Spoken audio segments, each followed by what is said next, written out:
Hi అండి, welcome to our channel. ఎలా ఉన్నారండి? అందరూ బాగున్నారా? ఈరోజు మన రెసిపీ వచ్చేసి బొబ్బర వడలు లేదా అలసందల వడలు. దానికి మనం 3 గంటల ముందుగానే బొబ్బర్లను నానబెట్టుకొని మంచిగా వాష్ చేసేసుకొని మిక్సీకి వేసుకోవాలండి. కొంచెం పొట్టున్నా పర్వాలేదు, కానీ వాటర్ లేకుండా చూసుకోండి. చూస్తున్నారు కదా, ఒక డ్రాప్ కూడా వాటర్ లేదు.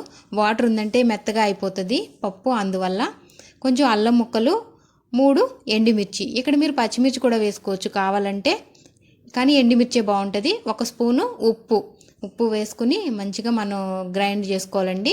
మిక్సీ వేసుకున్న తర్వాత చూసారు కదా, ఈ విధంగా ఉండాలి. బరకగా ఉండాలండి, మెత్తగా అయిపోకూడదు. ఆ విధంగా రుబ్బుకున్న తర్వాత మనం కొంచెం ఒక ఉల్లిపాయ కట్ చేసుకుని వేసుకోవాలి. అందులో ఉల్లిపాయ ముక్కలు వేసుకున్న తర్వాత కొంచెం కరివేపాకు, కొత్తిమీర ఉంటే మీరు వేసుకోండి. కరివేపాకు వేసుకున్న తర్వాత కొంచెం జీలకర్ర, ఒక 1/2 టీ స్పూన్ వేసాను జీలకర్ర. వేసుకున్న తర్వాత మంచిగా మిక్స్ చేసుకోవాలి. ఈ విధంగా మనం మంచిగా మిక్స్ చేసుకోవాలి.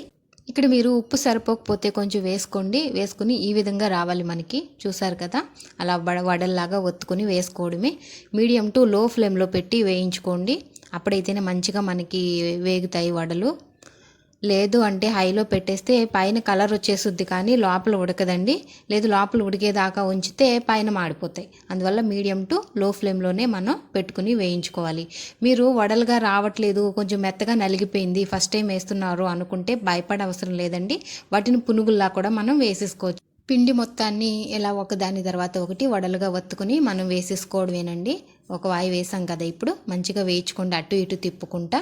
చూస్తున్నారు కదా, వేగిపోయాయి. ఈ విధంగా రావాలి కలరు. వచ్చిన తర్వాత మనం వేరే బౌల్లోకి తీసేసుకుందాము. మిగిలిన పిండిని కూడా మనం వడల్లాగా వత్తుకుని వేసేసుకుందాము.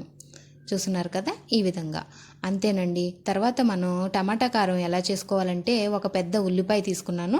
ఆ ఉల్లిపాయ కట్ చేసుకుని మిక్సీ జార్లో వేసుకుని రెండు టమాటాలు, మీడియం సైజు 2 టమాటాలను తీసుకుని వాటిని కూడా ముక్కలుగా కట్ చేసుకుని మిక్సీ జార్లో వేసుకుని 1/2 టీ స్పూన్ జీలకర్ర, 2 వెల్లుల్లి రబ్బలు, 1 స్పూను కారం వేసుకోవాలి. కారం వేసుకుని మిక్సీ పట్టుకోవడమే. ఎండుమిర్చి కావాలంటే వేసుకోవచ్చండి. ఇక్కడే మీరు కారం మానేసి కారం ప్లేస్లో, కానీ కారం వేస్తే స్మూత్గా ఉంటుంది. ఎండుమిర్చి వేస్తే కొంచెం గింజలుగా ఉంటుంది కదా, అందువల్ల నేను కారం వేశాను. చూసారు కదా, ఇలా ఈ విధంగా మెత్తగా పేస్ట్ లాగా చేసుకోవాలండి. ఆ తర్వాత మనం పోపు కోసం ఒక గిన్నె పెట్టుకొని అందులో 1 స్పూన్ ఆయిల్ వేసి, అది మంచిగా వేడెక్కిన తర్వాత 1 స్పూన్ ఆవాలు వేసి అవి చిటపట్లాడాలి. చిటపట్లాడిన తర్వాత కరివేపాకు వేసుకోవాలి. ఇప్పుడు కొంచెం కరివేపాకు వేసుకుని మూత పెట్టేసుకోండి, చిందకుండా ఉంటుంది కదా ఆయిల్, అందువల్ల మూత పెట్టేసుకుని మళ్ళీ తీసి కాసేపు అయితే తీస్తే వేగిపోతుంది కరివేపాకు.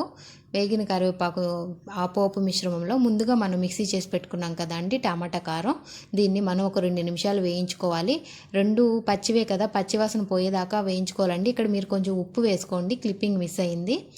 ఉప్పు వేసుకుని మంచిగా ఒక 2 మినిట్స్ అయితే అయిపోయిందండి. అలసందల వడలతో టమాటా కారం రెడీ. డెఫినెట్గా మీరు కూడా ట్రై చేయండి. ఎలా వచ్చిందో నాకు కామెంట్ చేసి చెప్పండి ఫ్రెండ్స్. ఈ వీడియో కనుక మీకు నచ్చినట్లయితే లైక్ చేయండి, షేర్ చేయండి. నా ఛానల్ని ఫస్ట్ టైం చూస్తున్నట్లయితే సబ్స్క్రైబ్ చేసుకోండి ఫ్రెండ్స్. మరొక మంచి వీడియోతో మళ్ళీ కలుసుకుందాం. అంతవరకు సెలవు మరి, బాయ్ బాయ్.